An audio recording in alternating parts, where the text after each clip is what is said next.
Hey, beautiful people. Welcome back to my channel. I guess you can call it a podcast. And we are here today to talk about Ghost Book 2, which I don't review. I know I don't review it, y'all. But when I tell you it had me screaming today, I was screaming today. So we're going to get into it. But first, let me tell y'all how trash I am, okay? Because I just got back in the house from running to the grocery store.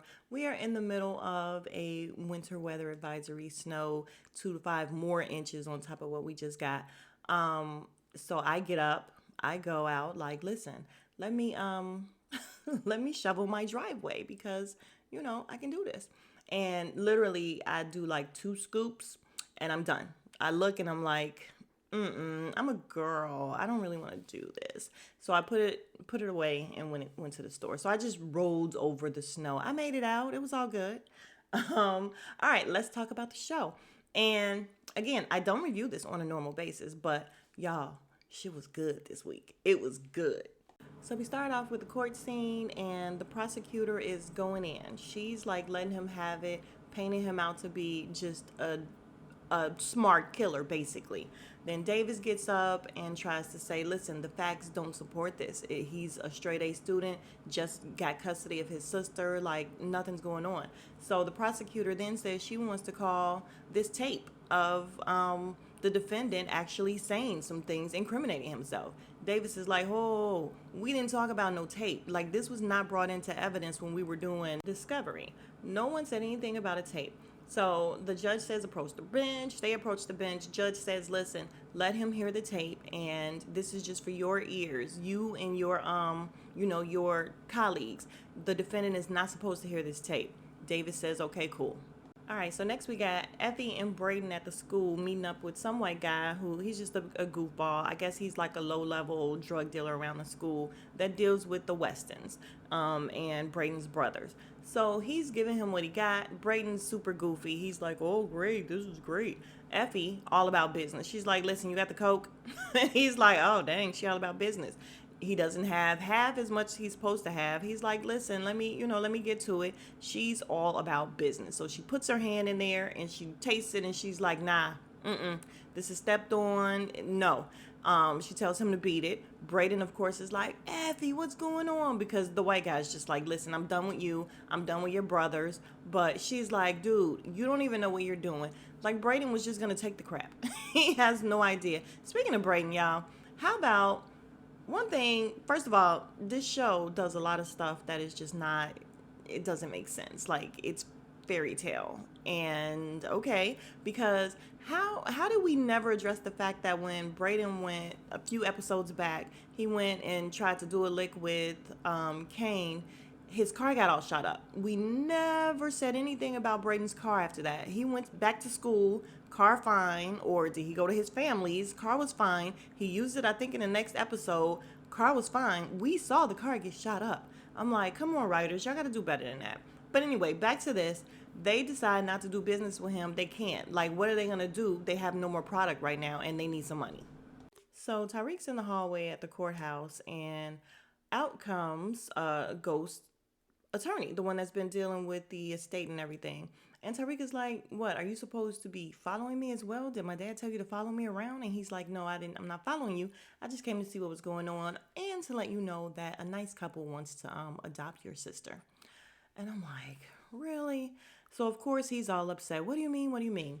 Oh, apparently Ghost had a premonition. Like, he just knew that this was going to happen in the future. And he put in his will that if somebody wanted to adopt, if she ever ended up in foster care and a nice family wanted to adopt her, they could adopt her, change her last name for her safety, and she could go off and ride into the sunset. And I'm like, oh, this is bullshit. Like, can we please get out of Fantasy Island and come back to reality?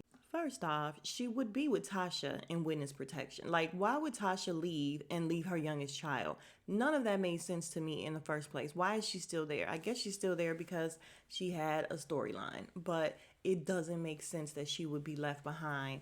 Her mom would be able to take her with her. So, okay. Anyway, he tells Tariq before he leaves, he gives him this big old speech about before you can help your sister, you got to help yourself. And I'm like, you think he don't know that? That's why he's a drug dealer. That's why he's always running around here with no car, trying to figure things out to get money, to get out of trouble so that he can get his sister. So then Davis come out the courtroom and he tells Tariq, listen, who did you let record you? And he's like, I didn't let nobody record me. Well, obviously you did. So he's like, we'll go listen to the tape or whatever. And he's like, and I'll continue to protect you. Or at least I might continue to protect you if you come up with the money. Like, where's my money? And he's like, I'm still trying to get it or whatever. He's like, well, let's put a time on it. How about payday is tomorrow, or I'll let a public defender trot your ass into 25 to life. How about that? I'm like, Davis is so foul, but he looks so good. So then we have Monet going into Diana's room, and she's like, where's your dad and Drew? I don't know. They don't tell me anything. And she's like, listen, if you tell me what's going on with your dad and Drew, something that they working on, then I'll forgive you for trying to give me up and like being a bitch to me recently and trying to get under my skin. Diana's like, I don't know anything. Monet's phone start blowing up. She's like, who's that? She tells her it's Zeke's agent or the scout, somebody, and she's like, I gotta take it. She goes in the other room. She's like, you gotta quit calling me. We find out it's Dante. He's so dramatic. He's looking at this ring that I guess he got for her. And I'm like, Lord, y'all, Dante? Mm-hmm. Yes, please. But she's telling him, listen, you gotta quit calling me. He's like, I can't stop calling you. It's all about me and you. He's so in love, yada yada. Diana overhears her mom talking on the phone. So who is Dante? Diana now has to find out. So just as Dante's on the phone, she overhears her mom talking. Diana overhears her mom talking and says Dante's name. Then Kane walks in on Dante and sees him with the ring. He doesn't know what it is though, or whatever. But he looks real sneaky because he hurry up and put it back. And then he tells Kane, he waves to him like to get out. Because Kane is like, the plane arrived, the shipment is here. He tells him to get out. So they both getting busted. So now we see his ex-girlfriend in with the prosecutor saying that she don't really want to testify. And her mom and dad's in there like, listen, you have to because you got caught with drugs. The dad was like, your brother wasn't even stupid enough to get caught. So she asks again if there is any other way out for her. And, the prosecutor says no. She's like, you're the only one who can speak to the fact that Tariq knew of this book beforehand. Then we see Diana, and she's rummaging through Monet's stuff because she overheard her on the phone. She's rummaging. She finds a Bible inside a shoebox. She looks in it. There's a picture. On the back, it has Ezekiel. So she ends up calling. She's trying to get his birth certificate. She finds out, no, there was no Ezekiel born in 2002. Sorry, sweetie. Y'all, the whole time she's rummaging through things, we hear this song talking about I'm hiding in the bushes. When I tell you the soundtrack for this episode was on point, it helped the story along, and I was all into it. All right, then we have Effie, Tariq, and Brayden. They're in the dorm room talking about how the stuff was no good, so they couldn't do it. He's like, cool, then I'm glad y'all passed it up. This scene was actually a waste of time. They asked Brayden to leave. He's like, light a candle this time, and I was thinking, that means it must stink. And then they start kissing. She's like telling him that the other girl, his ex-girlfriend, was no good for him. And he's like, I thought you didn't want to get attached. She's like, too late. They end up kissing and doing it. And the whole time I'm watching, like, why are we wasting time with this? We don't care. Like, we really don't care. And if Tariq don't do nothing else, he gonna get some ass. I mean, I'm telling you, he can have the world, his whole world falling around, but he's going to get some ass from all these different women. Typical man. I'm just kidding. Then we have Monet and Kane talking, and she's telling him, listen, we don't have no more money. We can't pay Davis off. So that means your ass is on the line. Like, he can tell on you whatever else because we can't pay him off. Then her phone rings. It's Tariq. He's like, man, fuck him. And she's like, yeah, fuck Tariq, except for the fact that we still need him. Then we see Tariq coming to meet up with them. So Tariq ends up coming in with Effie and Brayden. And Kane is like, what'd you bring your whole classroom with you? And Tariq sits down and says, listen, we need money, so we gonna rob the Connect, which is Mecca, which is Dante. And he's crazy. Very, very good looking. And he can get it, but he's crazy. So Kane is like, nah, you're crazy. That he's gonna body anybody who comes in his direction. Tariq is like, okay, that's cool. We're gonna make it seem like DTG did it. And Monet is like, yeah, keep our hands clean. I'm like, she is just really not smart. She don't do nothing but repeat back what other people already said. If y'all think about it, Monet is less than smart. She really is. So Tariq tells Kane to also use Guapo. He's like, he'll do whatever you tell him to do. And Kane is like, yeah, we need weight, but we also need money. And he's like, I got a way to flip it. So he's the one that actually wants to rob for the money. Yeah, and on this scene, we hear a song in the background, "Men Down." Yeah, yeah, yeah. When I tell you, the soundtrack was very on point. It really was. So they decide to work together, and then he says, "We're gonna need Drew too." And then we see Drew, and when he said it, I was like, "Ugh, not Drew." And Drew is sitting on the bed, and he's like, "Fuck no." So Kane tells him, listen, if you do this, what if I tell you your boy Guapo is going to end up 6 feet deep? And he's like, I tell you, I'm not falling for it again. And he's like, nah, for real this time. So he's looking up at Monet. Monet's looking like, yeah, it's going to happen. He's like, okay, listen, I tell you what, I'll do it if I'm the one that can pull the trigger. And Kane is like, nah. And he's like, okay then, bitch. And then Kane is like, well, bitch, if you're going to do it, then fine. So he's going to do it. He's going to pull the trigger. We're going to see Drew get his hand. Well, we've seen Drew get his hands dirty before. So I don't know why they try to make it seem like he's so scary. He's not that scary. But he is really, really mad at dude for shooting him. So Monet tells Drew that Diana and his dad can't know. And I think it's kind of strange that they was able to flip Drew to go behind Lorenzo's back so easily. Like, that was very easy. But Drew says, okay, that's cool. Just have Tariq call Diana because as soon as he calls, she go running. And Kane and Monet looked really irritated by that. And then they like, listen, you got to keep Poppy out of the way. And she's mad. She was like, you motherfuckers. Like, she do not want to be around Lorenzo at all. But she was like, all right, I'll do it. So now we have Tariq at Davis's office, and Davis is like, do you know what I have on this computer right here? I have the tape of you. And he's like, let me listen to it. No, no, no, I can't let you listen to it because then I'll be disbarred and my whole firm will go up in flames. And he's like, if I hit this space bar, and I'm like, he's so smooth. If I hit this space bar, then I lose everything. And then he goes, he's like, Tariq is like, well, what the hell am I doing here then? He's like, listen, I got to go take a call and check on some dinner plans. And Tariq is like, you can't do that later. And he gets up and he looks at the computer and then he gives Tariq a look like, dumbass. And Tariq finally gets it. He listens. He hears that it was his ex-girlfriend that set him up. So once he hears that it's Lauren, he's pissed off. He gets up. He walks out. Sax come running up. Tariq, I overheard you overhearing the tape of your girlfriend. And I was just like, I can't stand Sax. And so for some reason, Sax is trying to be nice. And he's like, she got caught with pills. And he let it slip that Professor Milgram is the one who manipulated her into doing this so she can get off. And he's like, listen, you got to stay away from them. You can't say nothing about the tape. And you got to stay away from Professor Milgram and her. And he's like, how am I supposed to do that? I got class with both of them in the morning. All right, you guys are going to hear some noise in the background, I think. I'm not sure if the mic will pick it up or not. But if you do, it's my neighbor. He's doing my driveway because God is good. He has a plow and everything. So he's plowing my driveway. Good God. Won't he do it? It is Sunday. Happy Sunday, everybody. Back to the show. We see a very disturbing sex scene with Sax and the prosecutor. So they have some issues going on. He's not putting it down right. He tries to kiss her. He wants her to be his girlfriend. She's like, no, we just started opening arguments. Your client is going to find out who betrayed him tomorrow in court, and it's not going to be pretty. And he's like, yeah, I know his girlfriend or ex-girlfriend. And she's like, how do you know that? Because I heard the tape. Yeah, but nothing on the tape said that was the ex-girlfriend, so how do you know? So it ends up coming out because Sax is a dumbass. And when I tell you I was screaming at the TV, I'm like, Sax, shut up. So she starts asking him, did Tariq hear the tape? And he's like, the judge said he's not able to hear the tape. And I'm like, when did Sax become such a terrible liar? Well, the way I ascertained who the relationship was with the girl was listening to the tape. And I'm like, dude, what are you doing? So turns out he's like, I can't tell you straight out if he listened to the tape or not. And she says, well, there's my answer. And she puts him out. Get out. And I'm like, good. He don't deserve a woman. He don't deserve a job. Sax don't deserve nothing.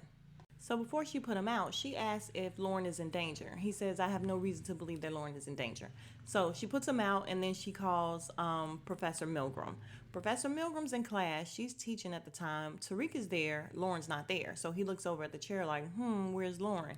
So she leaves class to go take the call. So Professor Milgram takes the call in the hallway. She's talking to the prosecutor, and she's like, "Listen, Tariq heard the tape." And Milgram is like, "Oh shoot!" And she's not in class, so she rushes back into class, and the class is talking about truth. So not Tate, Councilman Tate is in there teaching the class about truth. Professor Milgram runs back in and she's like, "Listen, I gotta go. It's a family thing." When she leaves, the girl, I think her real name is Keisha. It's light skinned Keisha, but I don't understand because she's not light skinned. So we're just gonna call her Keisha. She says, "Now that bitch was definitely lying." And when she leaves out, Tariq ends up jumping up and leaving out right after her. And I'm like, Tate didn't miss a beat. Like, he didn't even look like, "Hey, what's going on?" He looked like, "Hey, what's going on" with Professor Milgram, but it didn't strike him odd that Tariq got up and chased her. Like, yeah. So the professor ends up going to Lauren's dorm room, and when she opens the door, dun dun dun, who's in there but Tariq? And they're playing the scary music or whatever. He walks up to her and she's like, "What are you doing here?" He tells her that he's there checking on Lauren and her safety, the same as her. And he's like, "Yeah, you're right to be scared for her safety, but not me." And she's like, "From who?" "Other people who don't want her to testify." And he gives her this whole guilt trip about, the fact that you put her in danger. You endangered your student. And what I thought about you before was that you were really nice.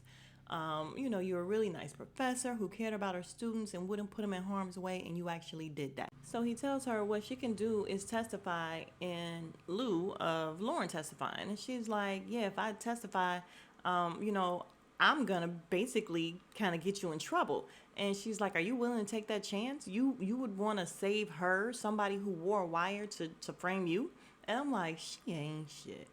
And he's like, "Well, she only did that because you manipulated her into doing that." So he basically asked her to lie and said that he would take that chance. He guilted her into taking the stand, and she's going to do that so that Lauren don't have to. So then we have Monet and Lorenzo in the house talking about going to Coney Island. Diana comes in and she tells her, "Look, I need to talk to you." She's like, "I ain't got time for you, Diana. I gotta go." And she's like, "All right, cool." So Diana turns around to leave. She's like, "Where you going?" "Oh, I'm going to Zeke's basketball game." And Monet is looking like, "Yeah, no, you're not." All right, so when Diana leaves and Lorenzo goes to start the car, Monet goes through Diana's drawers and everything, the same way Diana just did her, because they don't see it for each other. They are not about each other at all. She ends up going through her drawers. She finds some condoms and look like, "Damn, I knew it." My whole thing is, though, Tariq does it every other day. So I am quite sure that his top drawer has nothing but condoms. So she don't even have to be carrying those condoms. Diana, keep your condoms. Tariq has plenty enough, I'm sure. So now back at the courthouse, we see Professor Milgram talking to the prosecutor, and she's letting her know that she don't want Lauren to take the stand. She'll take the stand instead.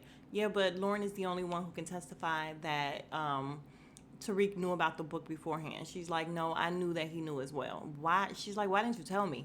So anyway, she puts her on the stand. She's grilling her, and she's doing a really good job of painting Tariq out to be a bad guy. Yeah, he knew beforehand. "I told Jabari not to let him know, not to write the book about him. It would be dangerous." And yeah, she's painting him out to be a real bad guy. Davis then comes to cross-examine her, and when I tell you he shut her up so bad, he's like, "You were not only sleeping with Jabari, didn't you have a relationship with the lead investigator of the case?" And he said his name, I think it was Kevin something. He's like, "Didn't you also sleep with me?" I was like, dang, he incriminated himself. I mean, he ain't do nothing wrong. He was just cheating on his wife is all. But then again, I think they were seeing each other a long time ago. Maybe it was before he got married. I don't know. But yes, she slept with him too. "Didn't you also sleep with Zeke?" Yes, she slept with him too. So he told her, "Listen, you are probably going to lose your job after this," just painting her out to be very immoral. She has no morals whatsoever. And on top of being a hooker, she just hoeing left and right. So her credibility is pretty much shot.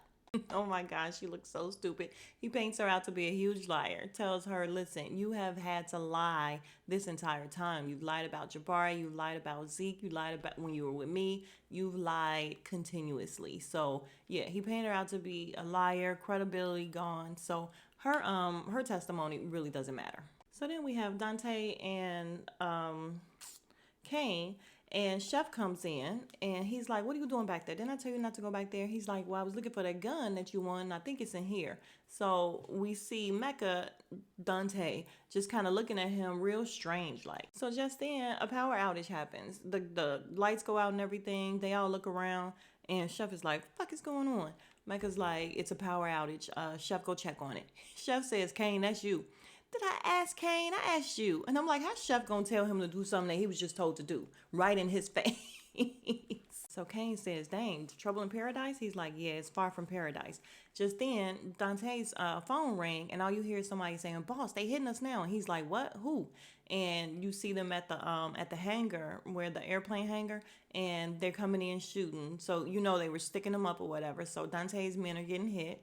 So just as Guap's people find the cocaine, talking about he swore the stash was here, some more of Dante's men came in with like semi-automatics and everything and started shooting up Guap's people. So the whole thing was kind of it was kind of gory. I was like, ooh, like everybody getting shot in the head. It was a lot. So back at Dante's place, Chef comes in and says, "The power outage, they say we can't leave." He's like, "Nah, somebody trying to rob me. We got to go." And Chef turns around. When he turns around, Kane is looking at him. And Dante's like, "What is it?" He's like, "Nothing." And he's like, "Nah, what is it?" And he's like, "This whole power outage thing sounds like something I did with DTG before." And he's like, "Oh, okay, let's go." So when they leave, we see Kane left the door unlocked and partially open so that Braden and them could get in. So then we see Effie, Drew, Braden, and Guap in the car downstairs waiting on Mecca and them to leave. So when they see Mecca and them drive off, before that though, Guap gets a phone call and he finds out that some of his guys got shot. He's like, "But we secured the bag." So that's all they really care about. They don't care about his people getting shot. So when they leave and Effie and them jump out, well, Effie doesn't jump out because she's waiting on Braden to use the remote control to open the car. She jumps out and she's like, "Thanks, Mom." So they end up having, oh, excuse me, Braden going in first, acting like an entitled white guy. "Oh my God, the lights are out. You need to check on when they'll be back in." The security guy walks away, so he gets in there. Effie comes up with an elaborate scheme to get the other black lady security guard away. All of this is done without either one of the security guards getting hurt or whatever. So cool. Drew is walking up the stairs very slowly with Guap. Guap is telling him, "Listen, sorry about what happened, and this is for you." I think he gave him some gold teeth or something, and then he's like, "That's all you got?" And then he gives him some money. So the whole time, Drew is pissed off because, "Nigga, you shot me." So back at the airport hangar, Chef, Dante, Kane, and some more guys come walking in. They see, just bodies everywhere. Chef is like, "Yeah, we took some casualties, but we took out most of these motherfuckers." And he's like, "It looked like it was DTG." And Dante's pissed off. He's like, "That's your expert opinion that you came up with?" He's like, "Get back to the apartment." So Kane is like, "I'm gonna roll with Chef," and Dante is like, "No, no, no, you stay here with me. I need all the bases covered until I'm done." And he starts walking away. Kane is like, "Where you going?" And he says, "Hunting." He's so sexy, y'all. So now back in the stairwell, moving really slowly as usual, Drew tells Guap, "Listen, let me tell you something. That money that you gave me was mine anyway." And he pulls a gun out on him. Guap is like, "Oh, Kane put you up to this." He's like, "Nah, this is all me." So he ends up smacking the gun out of Drew's hand. When I tell you I was screaming, I'm like, "Drew!" So he smacks the gun. They start fighting. Drew ends up on top. Guap is like, "This is where we were before. You don't have the heart to do anything." So Drew ends up choking him out. He just ends up strangling him with his own bare hands while looking him in the eyes. Then we see Diana at home calling everybody. And she's like, "Where the hell is everybody?" Ain't nobody answering. So she calls Kane, and he's at the hangar with this guy just watching him, just standing over him. And Kane answers the phone, and he's like, "What's up?" And he's like, "Okay, right." And the guy's like, "Oh, that was the boss?" And he's like, "Yeah, he wanted me to come join him. You stay here, though." Then we back at the apartment with Drew going through the apartment very, very slowly. I just don't understand why Drew was moving so slow with everything he was doing. Like, very slow. So he ends up finding the ring and the money. And what do you know? Who comes walking in but Chef? Y'all, I was so nervous because Chef is crazy. And I was like, oh my God, Drew is about to die. So he backs up into a room. The room he backs up into has nothing but guns and stuff everywhere. He ends up texting Kane like, "Somebody's here." So Kane, of course, is on his way there. So Chef is running around gathering up guns. The music is playing. I am on the edge of my seat. I'm hollering, Drew, you're going to have to kill him. Drew, you're going to have to shoot him. Drew is like just straight hiding. So just in the nick of time, Kane comes running in and he's like, Chef. And Chef is like, man, why you hollering like the police? He's like, we got to get all this stuff or whatever and do something for Dante. And Chef is like, I just talked to him and he ain't say nothing like that. But the whole time he has his back towards where Drew is. So Drew is able to make it outside while Kane is in there distracting Chef. So Drew make it back to the car, and the next scene we see Tariq and Davis talking, and he gave him the ring. Davis is like, the woman that this ring was meant for is going to be real upset. He's like, she'll be all right. And we all know that that was supposed to be Monet's ring. So Davis tells him, I assume that discretion is of the utmost importance. And he's like, yeah, discretion would be nice. And he's like, yeah, you too. And he's like, listen, that was pretty cool, you getting Milgram to take the stand instead of your little girlfriend. He's like, you trying to protect her from me? And he's like, I don't know what you're talking about. I ain't had nothing to do with it. And walked away. Now, here go the scene. Oh my God. When I tell y'all this is like that Tyler Perry scene, what was it? Why'd I Get Married or something, when they went out of town, all these couples, and then they just sat at the dinner table and started telling on each other. Oh my God. They were at this table telling, and I was just like, oh no, oh no. So it starts off with Kane messing around with Diana, saying that the food don't smell good. Lorenzo's like, listen, have some respect for her. She's been home all day cooking. And she's like, yeah, where was y'all all day? Monet says that, they went to Coney Island. Diana's really surprised. Dang, you went to Coney Island? And Lorenzo's like, yeah, y'all need to come next time. So Monet said, where'd you go today, Diana? She said, I went to Zeke's game, like I said. And Lorenzo looks at Drew and says, didn't you go to Zeke's game too? And of course, slow Zeke, I didn't see y'all there. Drew looks at Diana and says, yeah, Di, I didn't see you there either. She says, well, they didn't let me sit in our normal seats. So Zeke says, I'm going to have to talk to the manager or somebody about that. He's so stupid. And so Kane in his mouth started it all. So Monet asked Diana, who'd you go with? He says, yeah, I bet she went with Tariq.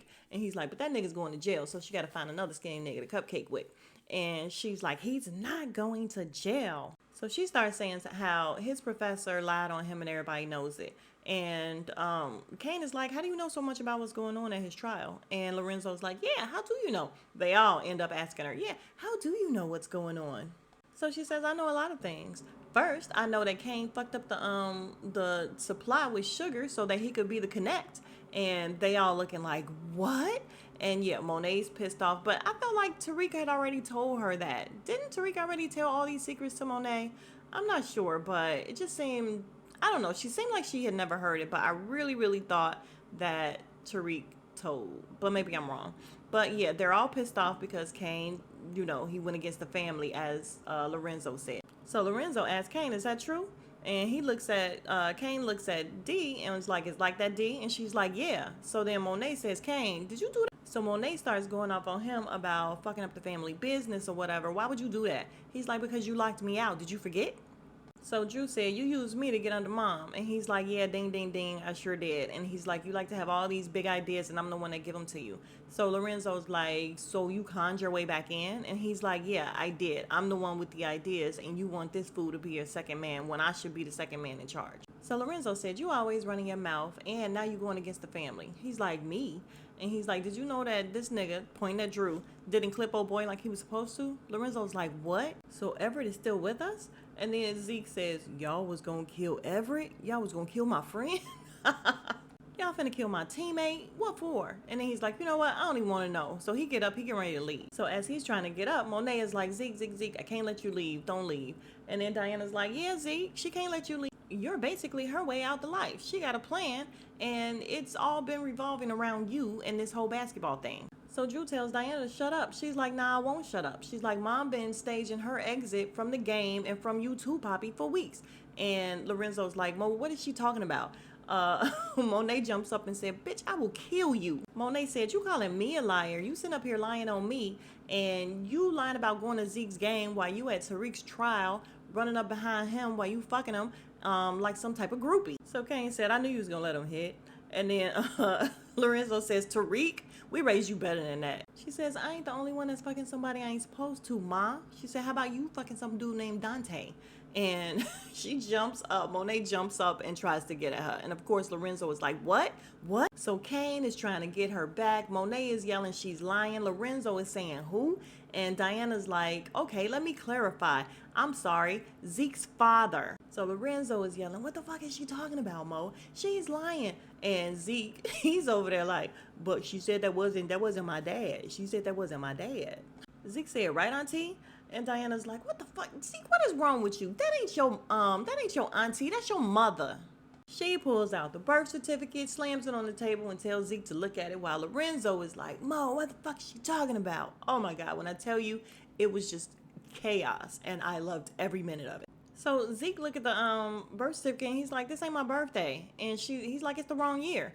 She says, Zeke, when I called, they said they didn't have an Ezekiel Cross born in 2002, but they did have one in 1998. He's like, what does this mean? She's like, it means you're not 19, you're 23.